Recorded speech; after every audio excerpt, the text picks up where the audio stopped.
نحمده ونصلي ونسلم على رسوله الكريم أما بعد فأعوذ بالله من الشيطان الرجيم بسم الله الرحمن الرحيم قال نكروا لها عرشها ننظر أتهتدي أم تكون من الذين لا يهتدون فلما جاءت قيل أهكذا عرشك قالت كأنه هو وأوتينا العلم من قبلها وكنا مسلمين وصدها ما كانت تعبد من دون الله إنها كانت من قوم كافرين قيل لها ادخل الصرح فلما رأته حسبته لجة وكشفت عن ساقيها قال إنه صرح ممرد من قوارير قالت رب إني ظلمت نفسي وأسلمت مع سليمان لله رب العالمين صدق الله مولانا العظيم اللهم صل على سيدنا محمد وعلى آل سيدنا محمد وبارك وسلم سورۃ النمل کی آیت نمبر 41 تا آیت نمبر 44۔ اس سے قبل یہ بات گزر چکی ہے کہ ملکہ سبا نے حضرت سلیمان علیہ السلام کی طرف ایک قافلہ تحفے تحائف دے کر بھیجا تھا۔ جب وہ قافلہ وہ وفد واپس گیا ملکہ کی طرف تو انہوں نے جا کر ملکہ سبا کو آنکھوں دیکھا حال سنایا اور بتایا کہ سلیمان علیہ السلام زبردست بادشاہ ہیں اور ان کی حکومت صرف انسانوں پر نہیں، جنات، پرندے اور ہوا پر بھی ان کی حکومت ہے، اور ان کے مذہب کی تفصیلات بھی سنائیں کہ وہ اسلام کے پیروکار ہیں، ایک اللہ کی عبادت کرتے ہیں۔ ملکہ نے یہ ساری تفصیل سننے کے بعد سوچا کہ ایسے بادشاہ سے مقابلہ نہیں کیا جا سکتا، چنانچہ اس نے حضرت سلیمان علیہ السلام کے پاس حاضر ہونے کا فیصلہ کیا۔ دوسری طرف حضرت سلیمان علیہ السلام نے ملکہ کی ہدایت کا سامان کیا، کیونکہ ملکہ کی ذہانت کا اندازہ تو انہیں ہو ہی چکا تھا اور ذہین کے لیے اشارہ کافی ہوتا ہے۔ چنانچہ رانی کے ملکہ کے وہاں پہنچنے سے پہلے ملکہ کا تخت منگوا لیا اور اس کا روپ بدل دیا تاکہ ملکہ اسے دیکھے بھی صحیح تو پہچان نہ سکے اور دھوکہ کھا جائے، اور پھر اس کو سمجھانا آسان ہو جائے گا کہ وہ سورج کی پوجا جو کرتے ہیں وہ سورج کے معاملہ میں بھی اسی طرح دھوکے کا شکار ہیں۔ اور حضرت سلیمان علیہ السلام دیکھنا بھی چاہتے تھے، آزمانا بھی چاہتے تھے ایسی باتوں سے کہ پتہ چلے کہ ملکہ کے اندر صلاحیت کتنی ہے اور اس کی عقل و دانش کتنی ہے۔ اگر وہ عقل مند ہوگی تو ان آزمائشوں میں سے گزر کر وہ ایمان ضرور قبول کرے گی، اگر نہیں تو پھر ہدایت سے محروم رہے گی۔ چنانچہ ملکہ سبا کی آمد سے اور پہنچنے سے پہلے حضرت سلیمان علیہ السلام نے اپنے حواریوں کو حکم دیا، قال نکروا لها عرشها، کہنے لگے ملکہ کے تخت میں کچھ تغیر و تبدل کر دو۔ تخت تو پہنچ چکا تھا ملک سبا یعنی یمن سے ملک شام پلک جھپکنے میں پہنچ چکا تھا، تو فرمایا کہ اس میں کچھ تبدیلیاں کر دو تاکہ ہم ملکہ کی عقل کا امتحان لے سکیں۔ ننظر اتہتدی ام تکون من الذین لا یہتدون، کہ ہم دیکھیں کہ وہ سمجھ رکھتی ہے یا بے سمجھ لوگوں میں سے ہے۔ اگر وہ عقل مند ہوگی اور اللہ رب العزت نے انہیں عقل و دانش سے نوازا ہوگا تو وہ فوراً سمجھ لے گی اور پہچان لے گی کہ یہ اس کا اپنا تخت ہے، اور یہ وہ تخت ہے جس کو وہ اپنے محل میں بند کر کے آئی تھی۔ فلما جاءت، پھر جب ملکہ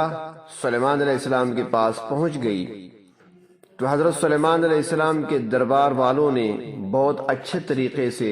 ملکہ کا استقبال کیا اور بڑا اسے اعزاز و اکرام دیا۔ ملکہ نے بھی بڑے غور سے سلیمان علیہ السلام کے دربار کو دیکھا، حضرت سلیمان علیہ السلام کے کارندوں کو دیکھا، اور وہاں پر جو چیزیں موجود تھیں دربار میں بڑی گہری نظر سے سب چیزوں کو دیکھ رہی تھی، اور ان ساری چیزوں کو اور انتظامات کو دیکھ کر اسے ندامت ہو رہی تھی کہ حکومت ہے تو سلیمان کے پاس ہے، ہمارے پاس کیا ہے؟ کیونکہ حضرت سلیمان علیہ السلام کی سلطنت تھی بھی تو ایسی بے مثال تھی، اور اللہ رب العزت سے حضرت سلیمان علیہ السلام نے خود ہی سوال کیا تھا۔ سورۃ الصاد میں ہے کہ وَهَبْ لِي مُلْكًا لَا يَنبَغِي لِأَحَدٍ مِّن بَعْدِي، اے پروردگار مجھے ایسی سلطنت عطا فرما جو میرے بعد کسی کو نصیب نہ ہو۔ قرآن حکیم چونکہ قصے کہانیوں کی کتاب تو ہے نہیں کہ یہاں پر تفصیل سے قصہ بیان کیا جائے، جو کام کی بات ہوتی ہے وہی بیان کی جاتی ہے، جہاں ضرورت ہوتی ہے وہاں تذکرہ ہوتا ہے، تو یہاں پر بھی مقصد کی بات ہی بیان کی گئی ہے۔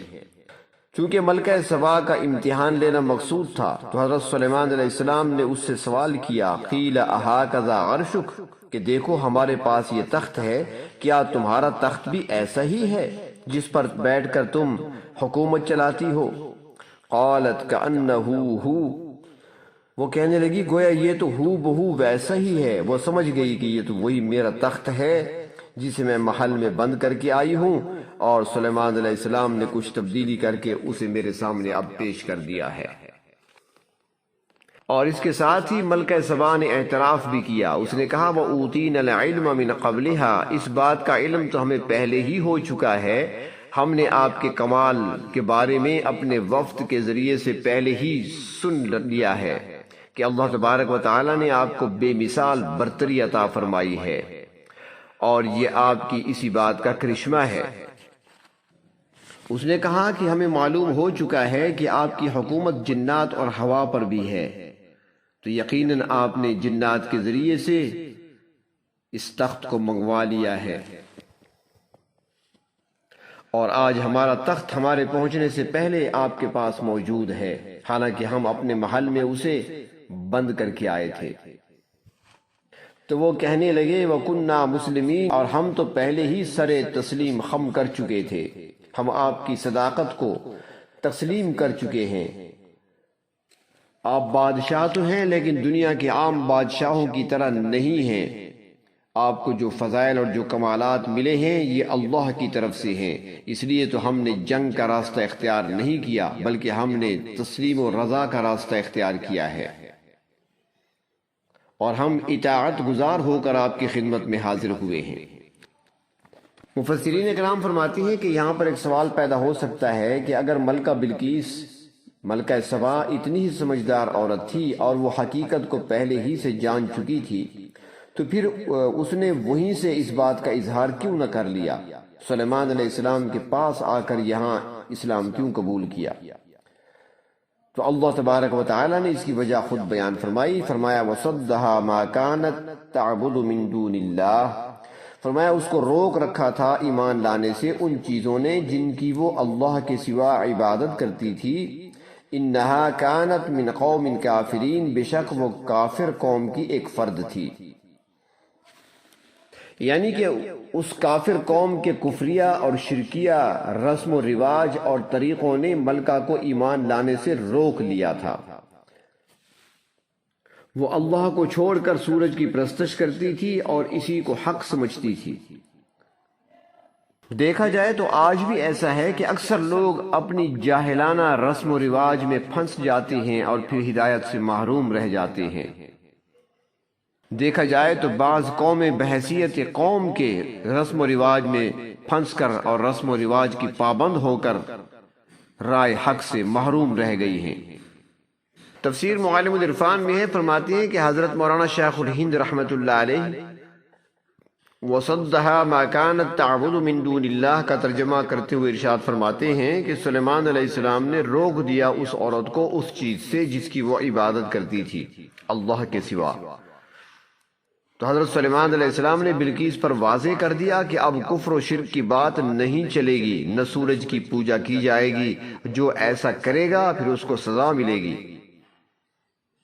مگر فرماتی ہیں کہ معانی وہی ہیں جو پہلے بیان ہو چکے، کہ ملکہ کو غیر اللہ کی پوجا کرنے والی چیزوں نے ایمان لانے سے روک رکھا تھا، یعنی رسم و رواج اور اپنی قومیت کے رنگ میں ایسے رنگی ہوئی تھی کہ وہ اللہ کی عبادت سے محروم تھی اور شرک میں گرفتار تھی۔ تو پہلا امتحان ہوا، پہلی آزمائش ہوئی، تخت اس کے سامنے کیا گیا، پوچھا گیا کس کا ہے تو اس نے پہچان لیا، تو وہ پہلے امتحان میں کامیاب ہو گئی اور پھر حقیقت کا اعتراف کر لیا اور ایمان لے آئی۔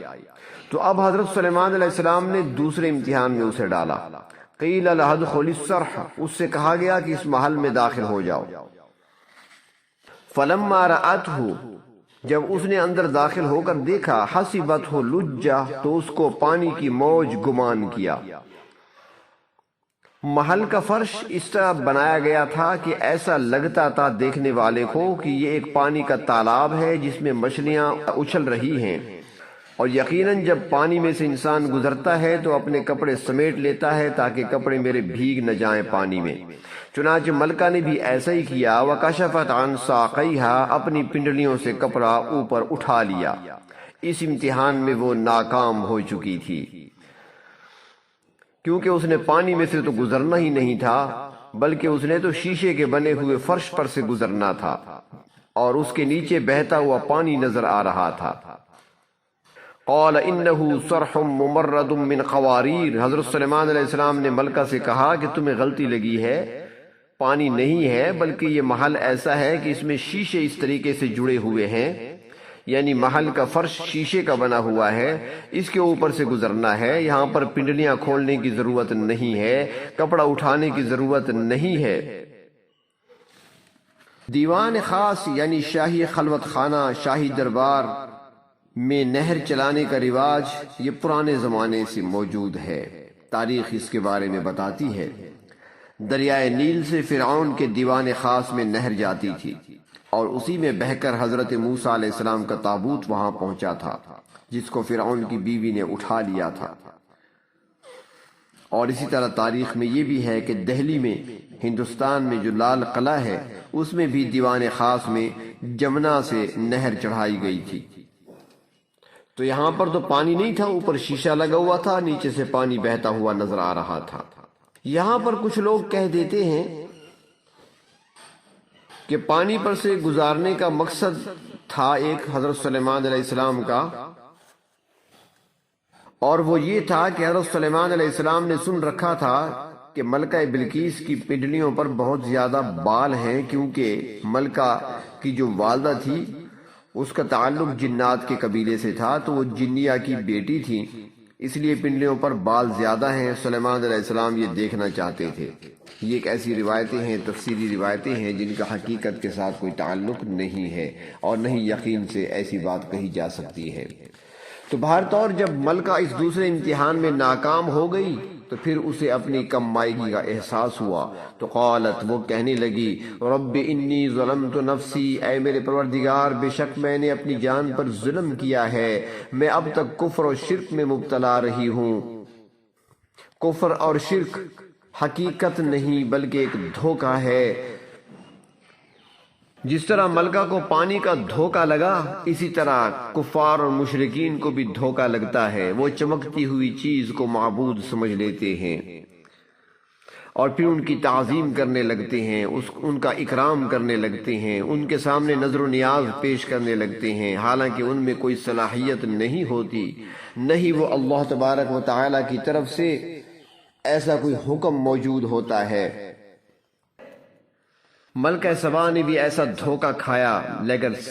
سنبھل گئی اور اپنے آپ پر ظلم کرنے کا اعتراف کیا اور واضح طور پر اقرار کیا، وَأَسْلَمْتُ مَعَ سُلَيْمَانَ لِلَّهِ رَبِّ الْعَالَمِينَ، اب میں سلیمان علیہ السلام کے ساتھ پروردگار عالم پر ایمان لا چکی ہوں۔ اپنی سابقہ زندگی میں جو غلطی کرتی رہی ہوں اس کا برملا اعلان کرتی ہوں، اب کہتی ہوں کہ اللہ رب العالمین کے سوا قادر مطلق کوئی نہیں، اللہ کے سوا نفع دینے والا کوئی نہیں، اللہ کے سوا معبود کوئی نہیں، اللہ کے سوا رب کوئی نہیں، تمام اور سارے اختیارات اللہ رب العزت کے پاس ہیں اور میں اب اسی پروردگار کے سامنے اپنا سر جھکاتی ہوں۔ قرآن حکیم نے تو بس اتنا ہی واقعہ بیان فرمایا ہے، بہت ساری باتیں تاریخ میں ملتی ہیں اور کچھ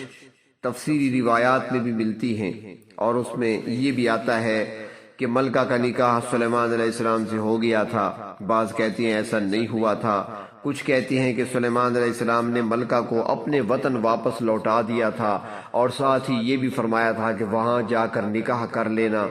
مگر اس نے عذر پیش کیا کہ میری برابری کا تو کوئی شخص وہاں نہیں ہے، میں نکاح کس سے کروں؟ تو حضرت سلیمان علیہ السلام نے اسے سمجھایا کہ اب تم اسلام میں داخل ہو چکی ہو، اور اسلام میں ایسی کوئی پابندی نہیں ہے، اسلام میں سب برابر ہیں، تم جہاں چاہو جس سے چاہو نکاح کر سکتی ہو۔ چنانچہ ملکہ کا نکاح یمن کے شہزادے تبع سے ہوا، اور اس کا ذکر بھی قرآن پاک میں آتا ہے تبع کا۔ اور یہ بھی آتا ہے روایات میں کہ سلیمان علیہ السلام نے اپنی طرف سے جنات کو مامور کر دیا تھا کہ ان کی خدمت کریں اور جن چیزوں کی انہیں ضرورت ہو وہ ان تک پہنچائیں، مگر یہ ساری روایتیں غیر یقینی ہیں، تفسیری روایتیں ہیں، تاریخی روایتیں ہیں۔ پکی بات وہی ہے جو اللہ تبارک و تعالی نے قرآن پاک میں بیان فرما دی ہے کہ اللہ رب العزت نے سلیمان علیہ السلام کو بے مثال حکومت عطا فرمائی تھی، اور یہ کہ ملکہ سبا نے اپنی غلطی کا اعتراف کر لیا تھا اور کفر اور شرک کو چھوڑ کر ایمان کو قبول کر لیا تھا، اور حضرت سلیمان علیہ السلام کے سامنے اطاعت کے لیے اپنے سر کو جھکا دیا تھا۔ وآخر دعوانا ان الحمد للہ رب العالمین۔